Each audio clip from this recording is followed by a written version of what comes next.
Olá, pessoas lindas e maravilhosas que dispõem do seu tempo para maturar com coisas absolutamente extraordinárias, como este Bitites de Ouro, que hoje é feito a partir da Ribeira de Vila Nova de Gaia, das Caves Cálame, com uma pessoa extraordinária como o meu querido e grande amigo João Almeida.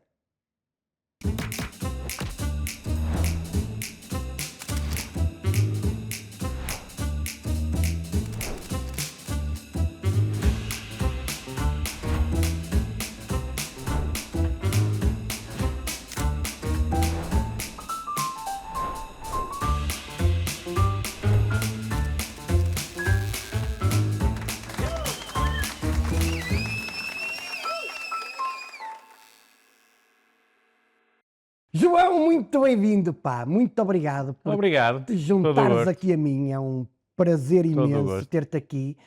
Temos muitas coisas que nos unem para além da política. Sim, Nós somos, especialmente para além da política. especialmente para além da política, somos dois apaixonados por política, mas há muito mais coisas que nos unem.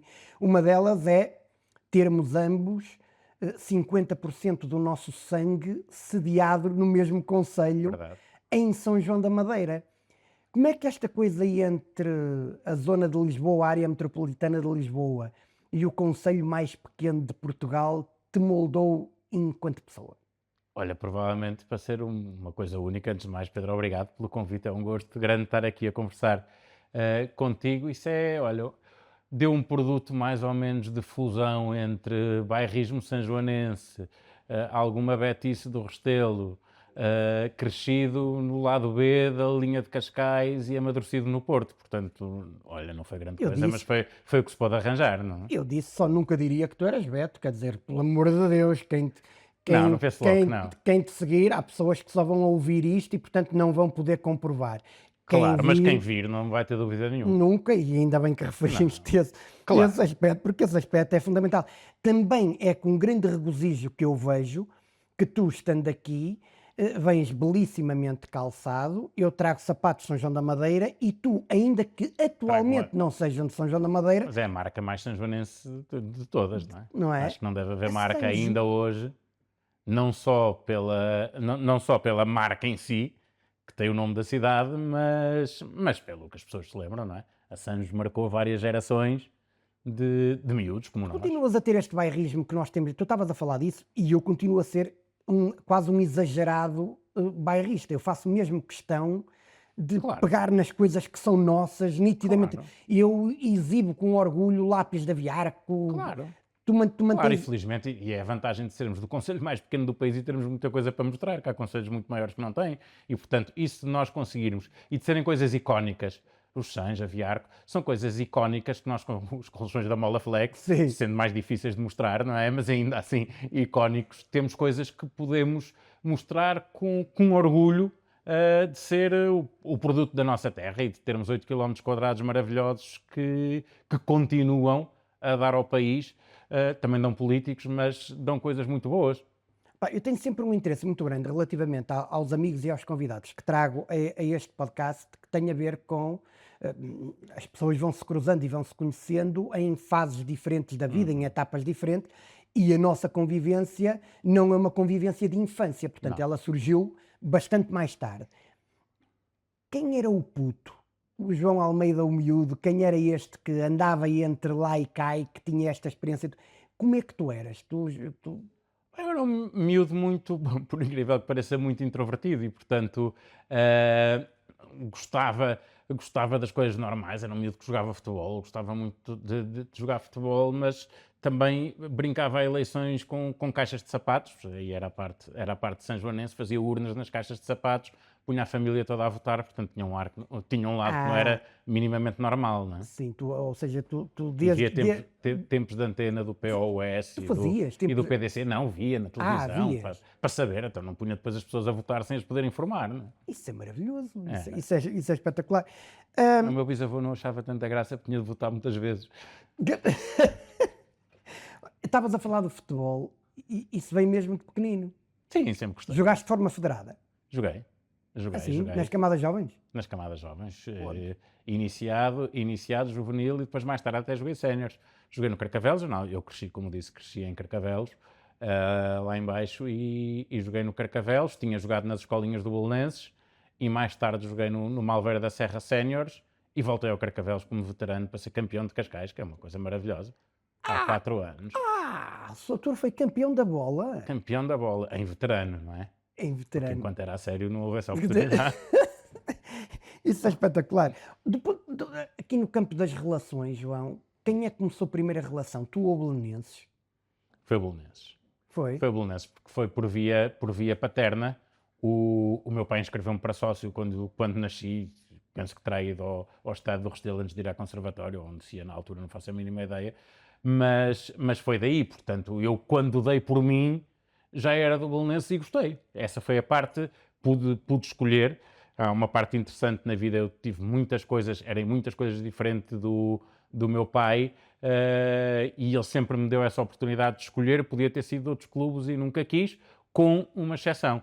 Eu ia com o meu pai ao Restelo ver jogos de futebol e de outras modalidades, e nas modalidades, era uma época gloriosa da Sanjoanense, eu ia para a outra bancada. O meu pai, desde miúdo pequeno, 4, 5 anos, eu ia para a bancada do outro lado, porque eu nem sequer era pela Sanjoanense, no hóquei, no basquete e até no handball, que teve na primeira divisão. Portanto, Sim, desde sempre, mesmo em relação ao meu pai, eu tinha essa coisa de afirmar o bairrismo e a raiz.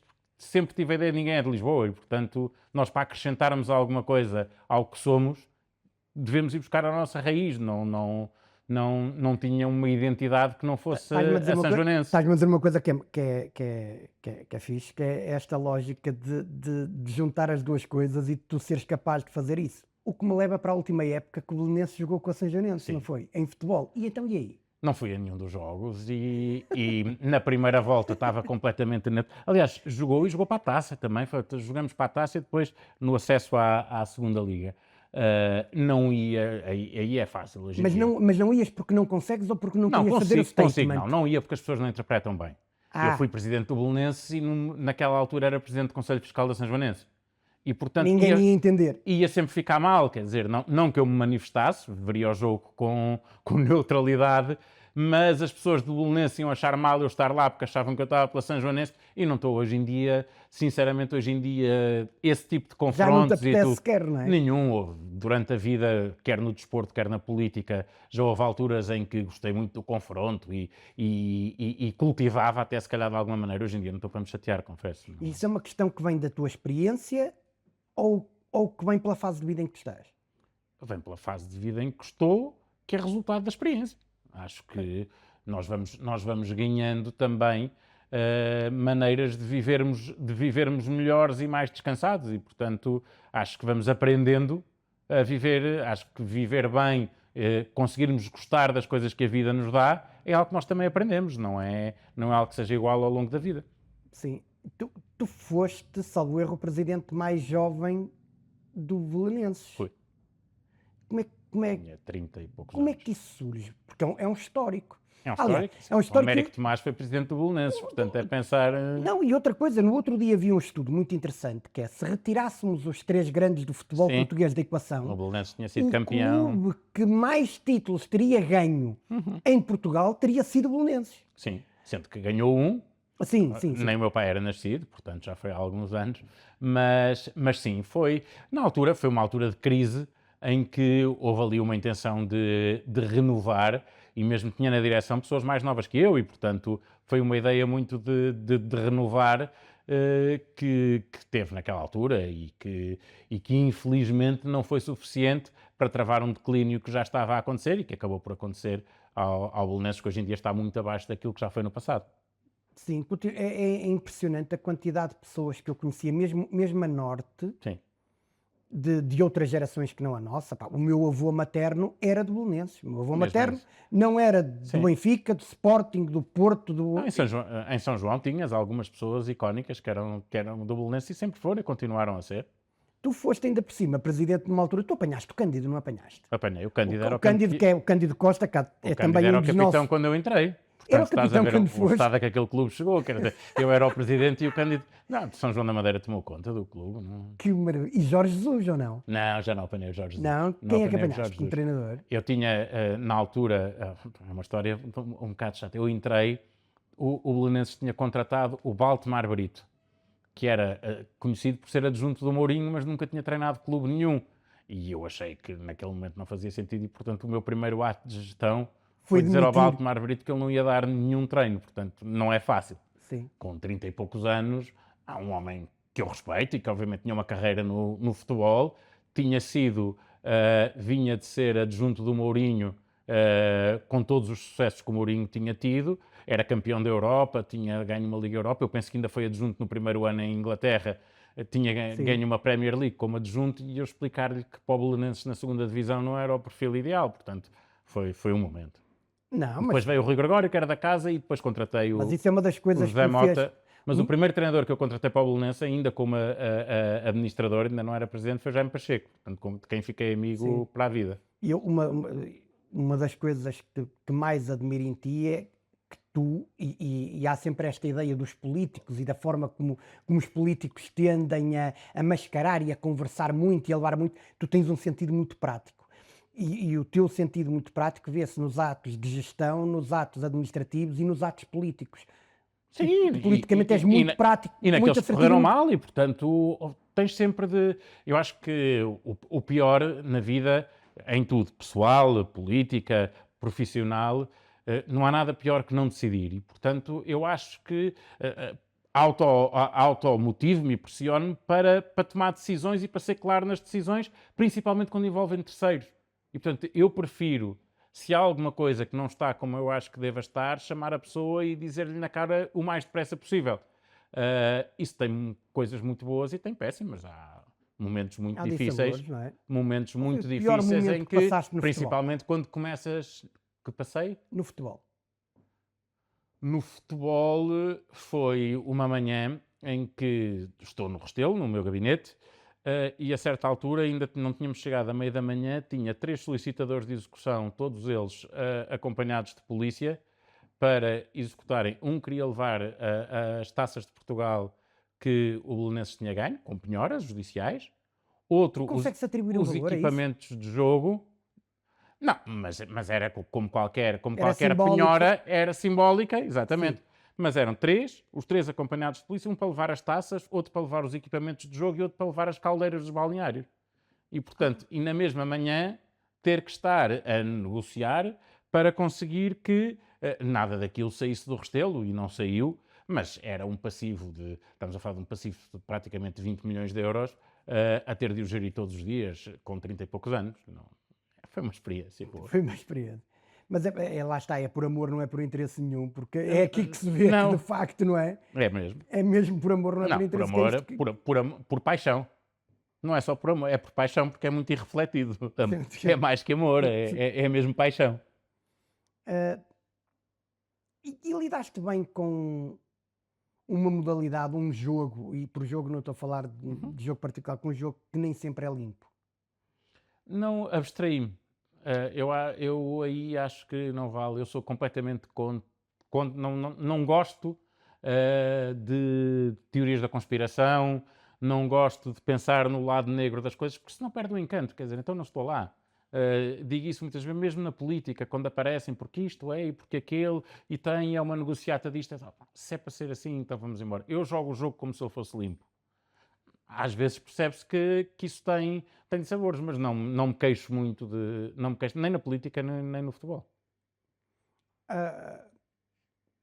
Tu muito rapidamente e muito jovem começas a ter uma posição de destaque na política nacional, portanto, e uma visibilidade e uma presença muito notória em áreas muito determinantes. Foste um secretário de Estado muito jovem, foste... Sim, fui deputado com 25 anos, na altura era cedo, felizmente hoje em dia já há miúdos mais novos a serem, Mas a não serem era comum, deputados. não era comum Nada, sim. pessoas da nossa geração aos 20 e poucos anos serem eleitos deputados, até porque os lugares não eram assim que se construíam e portanto não era... Sim, num partido que normalmente também não tinha assim tantos deputados e portanto não era tão normal que aparecesse alguém tão novo, sim. Sim. Isso também tem coisas boas e coisas más, Pedro. Sim, mas tem muita coisa boa. Sim, claro. A forma como tu tão Na jovem altura é tudo bom. provavelmente estavas em campanha, estavas presente e a vitalidade que trazias aos momentos, a forma como tu comunicavas e como chegavas às pessoas, isso era extraordinário. Que isso me dava também. Essa foi a minha fase de encantamento Sim, enquanto eu estive na política, claro. que foi, sendo muito jovem, esta vontade de estar a contribuir para a causa pública e marcando-a com presença. Sim. Nós íamos a todo lado, estávamos em todo lado. E muito dessa parte do ir a todo lado da interação, conhecer pessoas, lidar com pessoas, conseguir, e isso é o mais fascinante na política, conseguir resolver problemas de pessoas. E por isso é que mais tarde, quando vim, e já falaste disso, a fazer parte de um governo, o regresso ao Parlamento foi um anticlímax, porque quando nós temos hipótese de mais diretamente resolver as coisas, e quando se está num governo, numa Câmara Municipal, quando se é vereador, Presidente de Câmara, quando se é Secretário de Estado, membro do Governo, tem-se poder executivo, resolve-se diretamente. No Parlamento, a distância em relação aos problemas das pessoas é maior. Não se consegue-se trabalhar para que as coisas vão melhorando, mas não é tão direto. E senti muita diferença exatamente por isso. E o que tu dizes é verdade. O lidar com pessoas, o poder interagir e prestar contas é fascinante. É fascinante, mesmo quando é difícil, porque há muitas alturas em que é difícil. Uma das coisas em que eu noto mais isso foi a transformação. Eu comecei a fazer política por fax, correio Sim. e telefone fixo. E de repente mesmo, porque quase nem se percebe por isso, nem se passa por isso, há telemóveis, há redes sociais, há mails, há toda uma capacidade de interagir que não existia quando eu comecei a fazer política. Isso mudou tudo. Mudou completamente a maneira como nós estamos expostos, como somos escrutinados e também como podemos usar todos esses meios a favor daquilo em que acreditamos. Tu quando foste secretário de Estado da Administração Interna, eu era vice-presidente de uma corporação de bombeiros. Da nossa? E da nossa corporação de bombeiros. E eu percebi, na altura, estando muito por dentro dos bombeiros e, portanto, acompanhando não só os bombeiros de São João da Madeira, mas com a direção, uma série de corporações de bombeiros do Distrito de Aveiro e outras, uma das coisas que me impressionou pela positiva foi o carinho e o respeito que os bombeiros sempre tiveram por ti. Eu não me lembro de um secretário de Estado de Administração Interna que fosse tão respeitado e acarinhado como tu. Eles gostavam genuinamente de ti e eu achava isso fascinante e difícil. Porque a relação da administração interna... Tem muito mais a ver com a generosidade deles e eu vou tentar explicar porquê. Os bombeiros têm uma gênese em Portugal que é o voluntariado. E, portanto, isso quer dizer muito sobre eles logo à partida. São pessoas que prescindem de alguma coisa, ou de muitas coisas, do seu tempo, da sua família, de algum rendimento económico que podiam ter trabalhando aquelas horas de outra maneira, com outra rentabilidade, a favor de uma causa comum, que é a proteção e socorro de todos nós. E, portanto, aquilo que eu fiz foi, interpretando esse sentimento, ter a proximidade e a disponibilidade para alguém que dava tanto de si.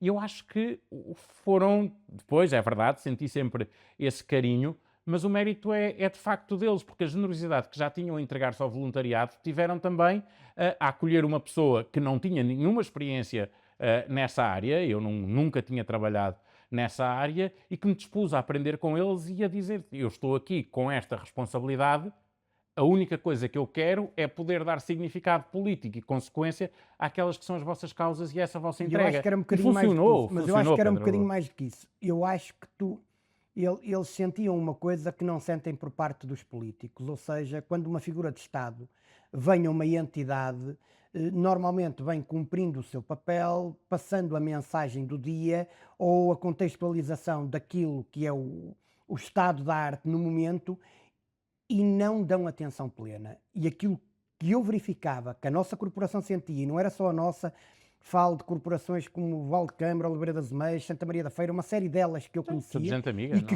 até hoje continua. E quando tu surgias, eles sentiam que tinham atenção de facto, que tu os ouvias, que tu estavas lá para eles, que davas essa atenção.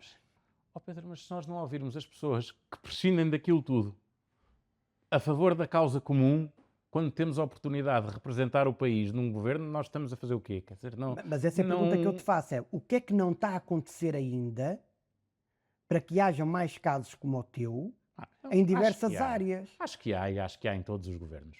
Acho que em todos os governos há pessoas, também depende um bocadinho do perfil do momento. Eu recebi uma série de instruções, entre aspas, quando assumi funções. Duas delas tinham a ver com essa interação. Uma é que os bombeiros pedem muitas coisas e, portanto, quando se vai às cerimónias, levar discursos escritos para não cairmos no erro de falarmos sobre o que as pessoas estão a pedir e depois darmos mais do que o que podemos. A segunda é que abusavam do informalismo e, portanto, devia-se ir à cerimónia formal e não aceitar os convites para a parte informal. Eu rejeitei esses dois, aceitei muitas outras coisas que me ensinaram. Por exemplo, uma que ainda hoje é importante, eu nunca fui a um teatro de operações. E as pessoas acham, para que é que um secretário de Estado da Administração Interna, para ser respeitado, o que é que deve fazer? Quando está tudo a arder, ir para o teatro de operações, esquece, nunca fui. Nunca fui porque eu não era um operacional. Eu não ia lá ajudar nada a quem está a organizar Provavelmente ias colocar uma... pressão. Não, ia tirar a atenção de pessoas que têm que estar a lidar com a ocorrência e a comandar pessoas para me estarem a explicar o que estava a acontecer, o que não acrescentaria nada à missão deles. E, portanto, nunca me desloquei-me sempre para posto recuado, ou para o Comando Nacional ou para comandos distritais, onde aí sim, com o distanciamento, ia tendo informação e ia tentando aquilo que deve um político fazer, que é dar os meios, canalizar os meios para quem está a gerir e diz que tem essa necessidade e, portanto, fazer isso. Isso aceitei. Agora, as outras duas não. Eu sempre falei de improviso nas cerimónias de bombeiros. Sempre procurei responder, porque aquilo tem uma lógica. Começa a falar o comandante da Sim, corporação, há a seguir protocolo a fala o seguir. presidente da associação, depois fala os da federação, fala a autoridade nacional e, no fim, fala o membro do governo. E eu procurava, sempre que falava, porque achava que era uma questão de respeito, então se me convidaram, eu ia lá, era exatamente para falar sobre... Não era por acaso que eles falavam antes porque queriam algum feedback. E dar algum feedback, umas vezes positivo, outras não. E outra também estar disponível para os convívios, fossem almoços, fossem jantares, lanches, tudo. Ficar a seguir e conviver com as pessoas, não ir lá só, sair do carro, fazer o discurso, enfiar-me no carro e ir embora. Não, pronto. E isso obviamente que gerou proximidade.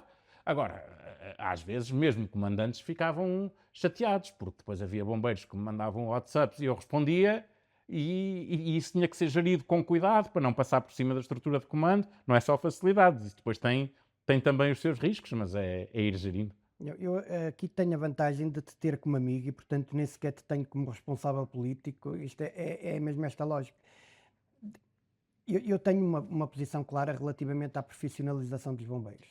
Isso faz-te sentido? A mim faz-me todo sentido passarmos Faz-me. por esse caminho. Faz-me sentido profissionalizar missões, não profissionalizar os bombeiros em si. Eu acho que a gênese voluntária e o associativismo fazem sentido. Acho que missões tão complexas como o combate a incêndios florestais têm que ser profissionalizado. E, portanto, o que eu defendia É era criar um forças modelo especiais? em que tu... Não. As forças especiais foram-se organizando, ter-se equipas de combates a incêndios em que quem está nessas equipas tem uma profissionalização e, portanto, só faz aquilo. Não quer dizer que no inverno tudo não Claro. faça outras missões, mas aquilo é um job description que se defina e que se lhes atribua, mas que faça com profissionalismo. Com profissionalismo não, com profissionalização, com profissionalismo já fazem, Sim. mesmo sendo voluntários. E, portanto, eu defendo um modelo em que se mantenha o associativismo e a lógica do voluntariado no acesso e depois profissionaliza a missão através de uma escolha, que tem de ser uma escolha, daqueles que estão mais aptos e da sua formação, quer naquilo que é a missão, quer na sua autoproteção, que é Tu muito achas que importante. o que tem andado a fazer com que isto ande há demasiado tempo para resolver pode estar por não haver um conceito base compreendido por todos da mesma maneira? Sim. E por durante muito tempo também se ter descurado uma parte muito, muito importante, e ainda hoje não estar isso resolvido, que é a parte do ordenamento florestal, que acho que é um problema grave do país. O combate aos incêndios é muito mais difícil porque nós não temos uma floresta ordenada em Portugal, e isso depois faz com que, quando os incêndios passam daquele ataque inicial, sejam muito difíceis de combater e causem dificuldades aos bombeiros e às populações. Olha lá uma coisa, o teu partido, Diz. o CDS, como tu próprio estavas a falar inicialmente, é genericamente na lógica do utilizador, tipo os computadores, visto como o partido dos betinhos. Tu Mal. és nitidamente um beto ou és a exceção à regra? Não, eu lá está, como te disse, cresci, essa é a parte de ter crescido, apesar de ser no lado B da linha, continuava a ser na linha e, portanto, hão de ter ficado alguns traços, e como te disse, parte da minha gênese é do Restelo, também não é propriamente conhecida por ser uma zona especialmente proletária.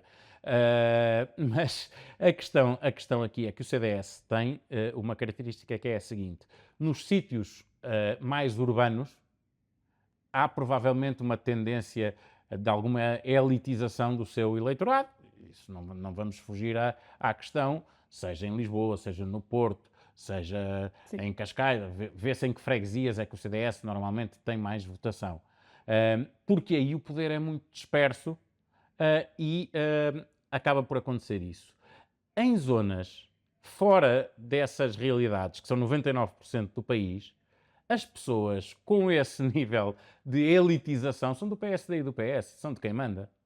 E, portanto, o CDS, a base eleitoral do CDS é muito popular, ao contrário do que as pessoas dizem. Agora, vê-se mais a questão dos centros urbanos e, portanto, a base eleitoral do CDS, e tu sabes isso, a Câmara de São João da Madeira Durante anos.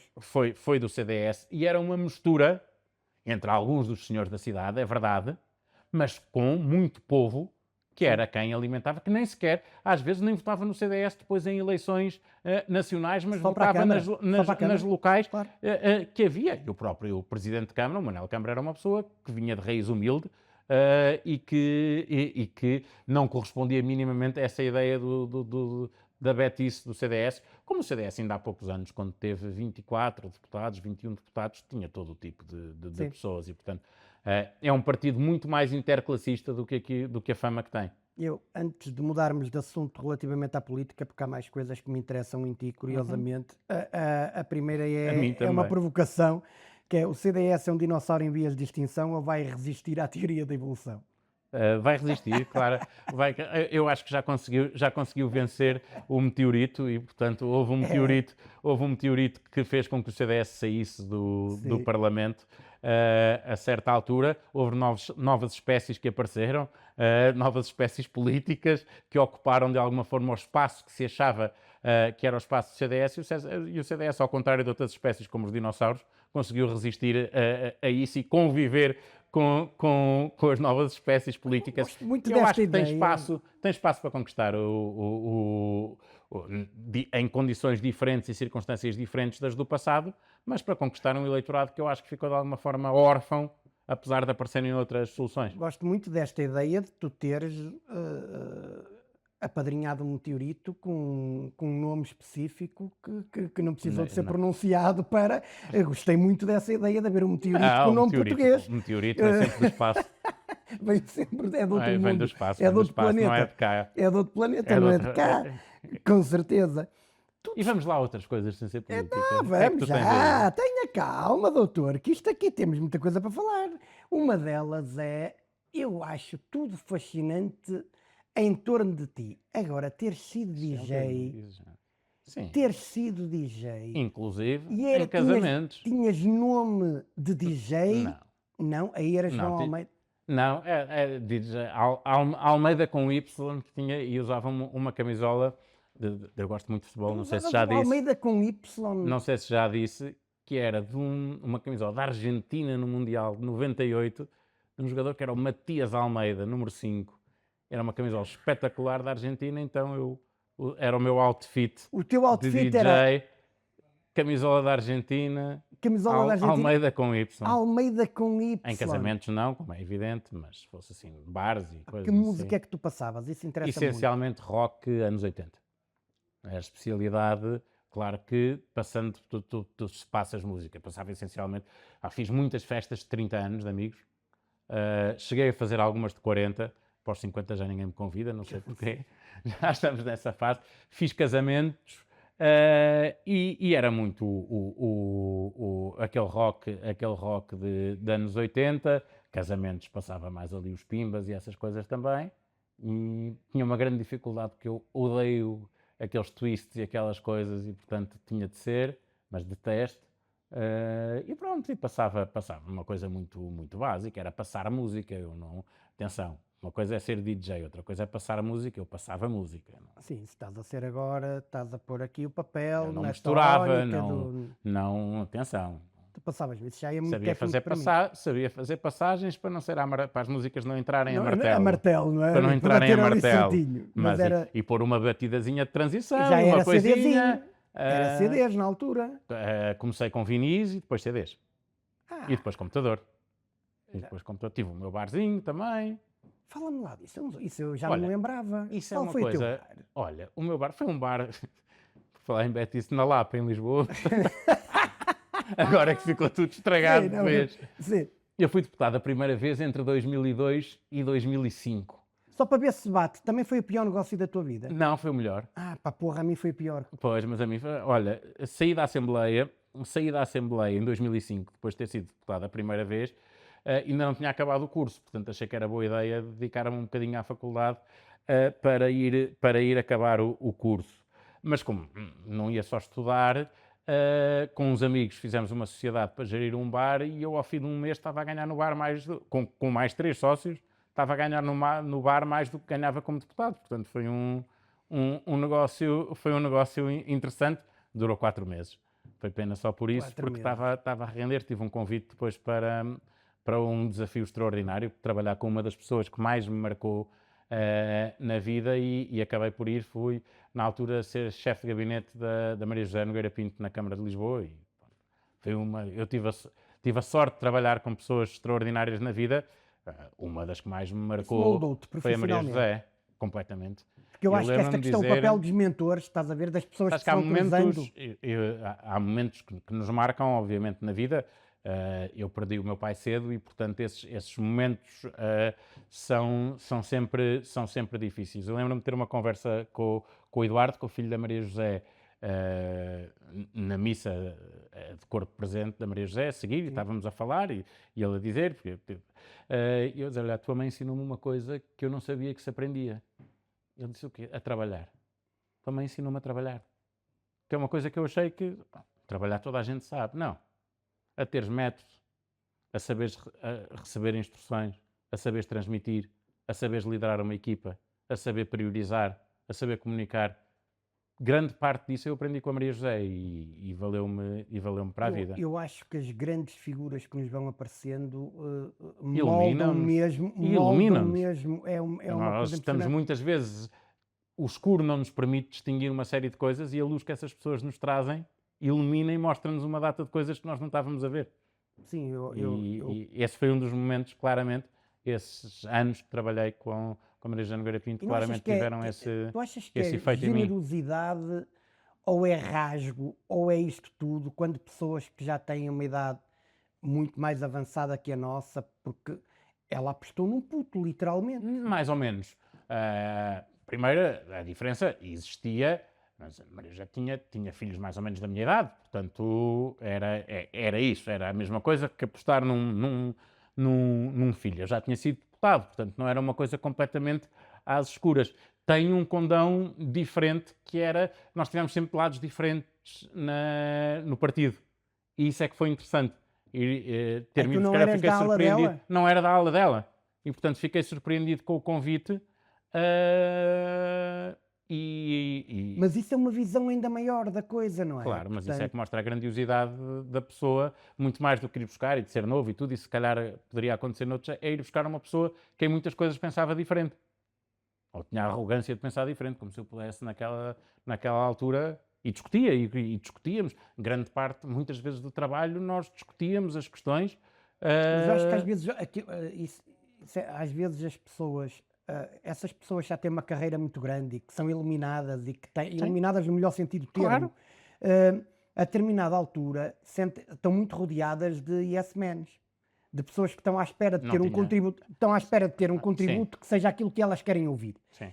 E quando se vai buscar malta mais nova, vai-se buscar este beginner's mind, estás a ver? Que é, Eu aí, lá está, apanhei duas pessoas, a Maria José e a outra, é óbvio, toda a gente sabe, é o Paulo Portas, com quem trabalhei também, que têm o perfil exatamente ao contrário.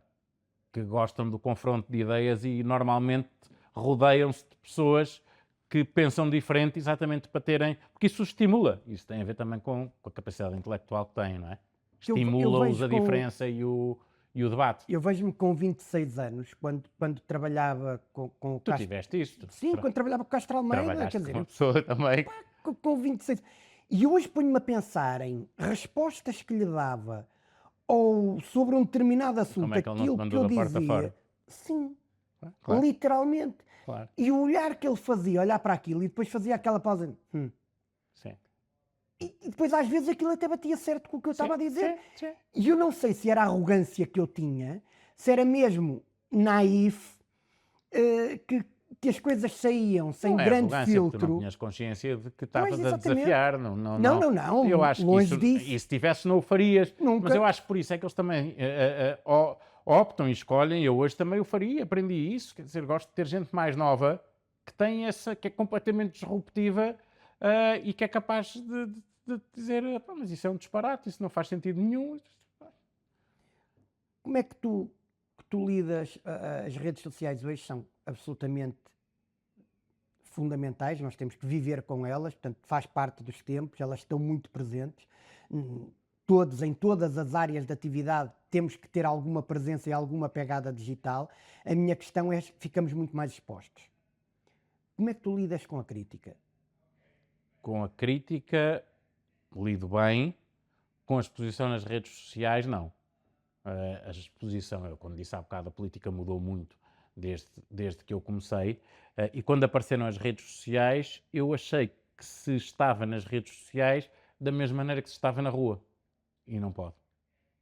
Aquela disponibilidade total para falar com qualquer pessoa que nos aborda, para ouvir qualquer coisa que nos digam, nem que seja uma coisa mais agressiva, tudo face to face, não existe nas redes sociais. Porque o facto de não ser cara a cara faz com que haja uma distorção na autenticidade, que muitas vezes se transforma em agressividade, que torna as redes sociais perigosas nesse sentido. Eu tive uma experiência, já falámos disso, por exemplo, no Belenenses, muito difícil, porque eu achei que um presidente tinha sido eleito, eu na altura fui eleito com 80 e tal por cento dos votos, contra um senhor que tinha anos e anos de dirigente e que tinha idade quase para ser meu avô. E, portanto, eu disse, não, eu fui porque as pessoas querem uma coisa nova e uma das coisas que eu tenho de fazer é responder a toda a gente.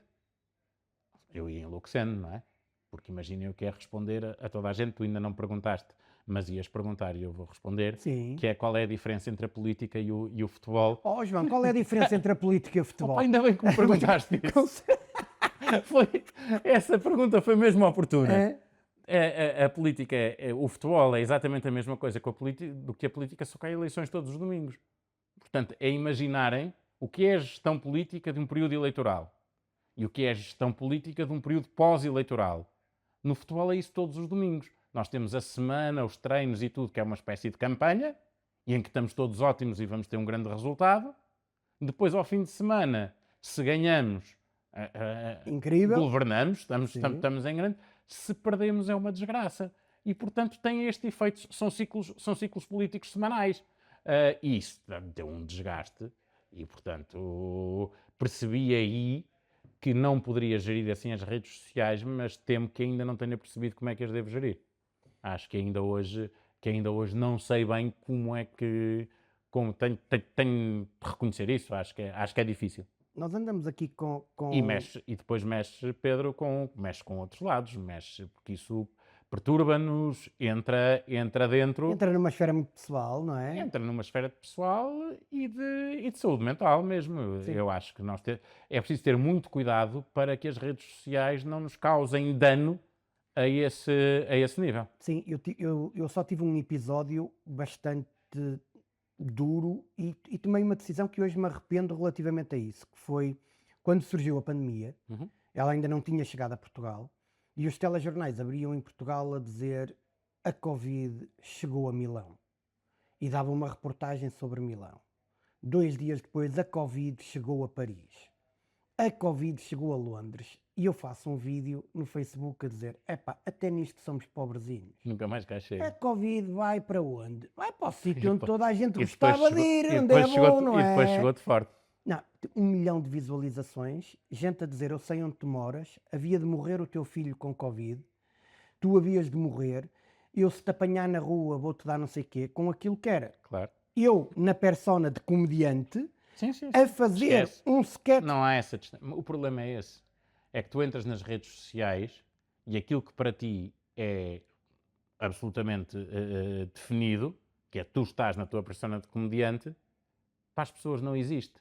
E, portanto, quebram-se todos esses protocolos que fazem com que as relações humanas sejam civilizadas nas redes sociais, quebram-se, quer dizer, não interessa. E muito facilmente se parte para o insulto, exatamente por haver esse anonimato Mas, atrás do não, teclado. mas a uma proporção absolutamente descabida É que eu horrível. nunca tinha tido, com um grau de, repara, 1 milhão de visualizações em meia dúzia de dias por causa das partilhas que fizeram Claro. daquilo, Claro. com ameaças diretas. E eu, o único erro que eu cometi foi eu apaguei o post. Eu acho que não devia ter Pois apagado. não. E eu apaguei o post. Olha, eu tive há pouco, Mas não tive preparado desde para... que voltei agora à política, só tive ainda um episódio assim mais tenso, que foi, estava eu a ver os Jogos Olímpicos descansado no verão e vi, como toda a gente viu, um vídeo de um combate de Sim, boxe feminino, em que pareceu a muita gente, e a mim também me pareceu, que havia ali uma violência e que parecia que era um homem a bater numa mulher. Nem vou discutir a história, nem sim. nada. E fiz qualquer coisa, um tweet ou uma coisa, foi um tweet na altura, a dizer, isto é preciso equilibrar as coisas e ver quem é que pode competir e não sei o quê. Oh, foi o Carmo e a Trindade, às tantas já, de teorias, de evidências científicas, disto, daquilo. Pessoal, Sim, mas é Jogos Olímpicos. sim. É uma competição desportiva. Não precisamos discutir o universo a propósito disso, nem o facto de dizer que é desequilibrado ou que é isto ou que é aquilo, desenvolve toda uma teoria sobre questões de género Que não era... que não são chamadas para o caso nem interessam. E nas redes sociais, principalmente o Twitter ou o X, Mas o como Twitter é agora, devia-se chamar DO, isso, destilaria de ódio. isso é... Eu cada não, vez que lá vou aquilo é uma eu estou a destilaria dizer, de ódio. não, eu acho que é a única lixeira a céu aberto que ainda continua e não foi transformada em aterro, é o X. Não, continua, pá, já tudo foi transformado em aterro e não sei aquilo como ainda não. continua a céu aberto. Aquilo- E fede que Deus me livre. A propósito destas questões mais polémicas hoje e mais sensíveis hoje, nós estamos a viver um fenómeno em Portugal que já se viveu numa série de sítios que tem a ver com a multiculturalidade. Sim, E, portanto, aquilo que acontece, eu que faço uma série de tours e de espetáculos pela diáspora, não é? sim. Ando por uma série de países a fazer espetáculos para as comunidades portuguesas.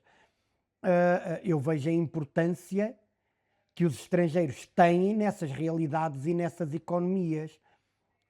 Tu achas que é esta multiculturalidade que estamos a ter em Portugal, que está a ser mal comunicada e mal trabalhada, é a multiculturalidade que não está a ser bem gerida? O que é que está a acontecer? Porque eu acho que é um fator muito importante para o nosso país. Acho que não foi bem gerida ou não está a ser bem gerida e por isso gera fenómenos de limite que levam a que depois as pessoas reajam. Acho que isso não faz sentido nenhum, principalmente para um país como Portugal, que é um país que tem uma dimensão geográfica pequena, mas muito rica, e portanto nós devemos pensar todos os fatores. Nós somos um país somos um país médio, não somos um país pequeno, mas temos uma diversidade do ponto de vista daquilo que é a nossa riqueza natural, daquilo que é a nossa riqueza arquitetónica e daquilo que é a nossa riqueza humana. O que existe em Portugal é tão rico que tem a ver não só com aquilo que somos, mas com aquilo que nós procuramos. Nós, quando fomos pelo mundo, nós não fomos pelo mundo, e aí é algo que eu acho que distingue a cultura portuguesa e a universalização da nossa cultura. Nós fomos sempre mais pela troca e pela mistura do que pela imposição. Claro que também tivemos, estamos a falar de períodos históricos e mais atrás, claro que havia, e havia a questão religiosa e havia isso tudo. Mas nós misturámos sempre muito bem. Nós trouxemos muita coisa boa que fez com que nós fôssemos melhores. Nós levámos muita coisa boa que fez com que, se calhar, nos destinos onde hoje em dia há portugueses onde já não há portugueses, mas ainda lá ficou alguma coisa de memória, essa mistura funcionasse. E, portanto, eu acho que nós hoje em dia termos esta oportunidade de estarmos abertos ao mundo, de termos gente de todo o lado a procurar-nos, seja para trabalhar, seja para visitar, seja para estar connosco, é algo que, do ponto de vista da cultura, só nos pode enriquecer. E, portanto, nós devemos abrir-nos, mostrar-nos e querermos saber e querermos ver também. E, portanto, acho que o facto de termos turismo, de termos imigração, de termos essa multiculturalidade, é uma riqueza e, portanto, algo que é fundamental para que essa interligação se consiga fazer é a capacidade de respeitarmos. Eu detesto a questão da tolerância. Eu acho que quando se diz é preciso tolerar, tolerar é logo uma atitude de uma soberba e de uma altivez que eu não percebo. Temos de aceitar, de nos aceitarmos mutuamente para nos engrandecermos. Eu adoro aceitar coisas diferentes. Acho que a melhor coisa que podemos fazer, porque a partir do momento em que eu aceitei, passou a ser um bocadinho meu também. Isso é extraordinário. Quando nós aceitamos os que vêm ter connosco, quando nós mostramos aquilo que é nosso, no fim do dia estamos todos a enriquecer. Eu concordo integralmente com extraordinário. isso. Eu tenho tido o privilégio de trabalhar nos últimos anos a comunicação interna de várias equipas, e nomeadamente na Douro Azul, e nos últimos anos, obviamente, que esta questão da multiculturalidade está presente. São muitas pessoas de várias nacionalidades que vêm a trabalhar para o setor do turismo e, como tal, também vêm a trabalhar para ali. Não é só para o turismo. Tu no Douro tens isso. Tens na agricultura. Hoje em dia, não existia agricultura em Portugal se não houvesse essa abertura, essa multiculturalidade. Quando nós deixámos de ter quem estivesse disponível para andar nos socalcos, a fazer aquilo que no passado portugueses faziam e hoje há poucos portugueses fazem, mas faz gente que vem de todo o mundo. Não é só nos barcos que estão pessoas que vêm de todo o mundo, nos socalcos também estão. Isso diz-nos muito sobre aquilo que hoje em dia nós somos, dessa comunhão em que nós somos tudo aquilo que já éramos, mas passámos a ser muito mais. Sim, parece muito bem. Acho que tem que haver aqui um processo que se prende, se calhar, com educação tem que ter algum tempo e temos que balizar um bocadinho as coisas para que isto seja comumente aceito por nós, sem ser necessariamente pelos negócios em si.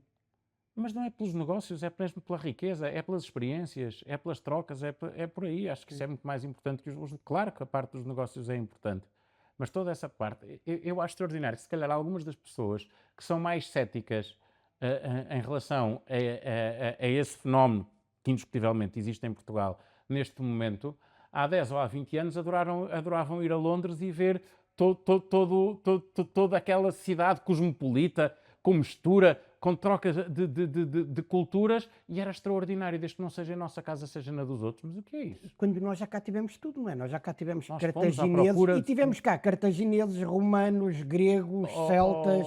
Pedro, o que é que nós somos? O que é que nós somos? Somos também produto dessas... Não somos todos lusitanos puros, trinetos do Viriato, não é? Claro. Somos produto dessa... Eu tenho olhos azuis que provavelmente terão vindo de alguma das raízes celtas ou daí parecido, e chamo-me Almeida, que não é propriamente um nome que tem outra origem que não seja árabe. Sim. Portanto, todos nós somos um bocadinho produto dessa mistura que já cá estava há muitos séculos. Portanto, a arrogância da exclusividade é algo que eu sinceramente não só não partilho, como não compreendo. Olha lá, e o papel da paternidade? É extraordinário. Eu vivi-o 3 vezes E vives 3 vezes? E como não faço grande coisa, há mesmo quem diga que eu tenho jeito para fazer filhos. Portanto, exatamente essa. E, portanto, eu não estou em condições de negar pela evidência que são eles e não eu, mas é extraordinário. Eu acho que nós, a partir do momento em que começamos a ver muita coisa daquilo que para nós é relevante, projetados de maneira diferente, com a identidade que cada um tem, nos nossos filhos, passamos a viver de maneira diferente, claramente. É a tua filha que te vai pôr com os cabelos branquinhos, a do meio? Não. Não? Não. Eu isso já disse. Desde logo houve um planeamento muito, muito bem feito, que o irmão é o mais velho e, portanto, tudo o que seja matéria de orientação e acompanhamento tem o irmão mais velho que poupará o pai. Mas tu conheces-la e sabes que é claramente A é cena um mais furacão. Sim. fascinante. É um furacão e de espontaneidade, de abertura e de tudo. Tem a vantagem, eu como te disse, começámos por aí, em miúdo era muito tímido e introvertido e portanto ela é totalmente o oposto e eu adoro olhar para a minha filha e dizer que gostava de ter sido uma criança assim. Porque ela de facto é. E ela é, e sou felicíssimo por isso. O teu filho não já tem o fator de É ponderação, completamente não diferente. tem? É Ele é completamente muito diferente. ponderado, muito É completamente analista. diferente. Não é? Completamente Está a diferente. olhar para as pessoas e está a ver. Sim, e é da música, Ele vai por é aí. mais. Ele toca, acho que acabará por não ir, mas é muito mais por aí, da estética, da arte, é muito mais por aí. A minha filha, tudo o que mexa, Tua filha, tudo o que mexa, é vida. Vida, ela se pudesse não dormia. Se então, pudesse não dormia, maravilhosa, maravilhosa. De uma das vezes que tivemos, ela chegou perto de mim e disse: Olha, fiz-te um desenho. Está aqui, mas vais guardar. E eu, com certeza, quer dizer, não pode ser de outra Vai sempre maneira. com não é? instruções, Não há. esquece, não Não há. há cá, explicou-me Não. o desenho que fez e está guardado até hoje. Ela é de facto um furacão. E eu, às vezes, quando me ponho com os meus amigos, digo: é este que te vai pôr, este ou esta, dependendo Claro. de Mas não, faz-me felicíssimo e vai fazer ao longo da vida. Não tenho a outra dúvida, ainda não dá não porque tenho dúvida nenhuma. Está a começar agora, já diz ainda- pai também.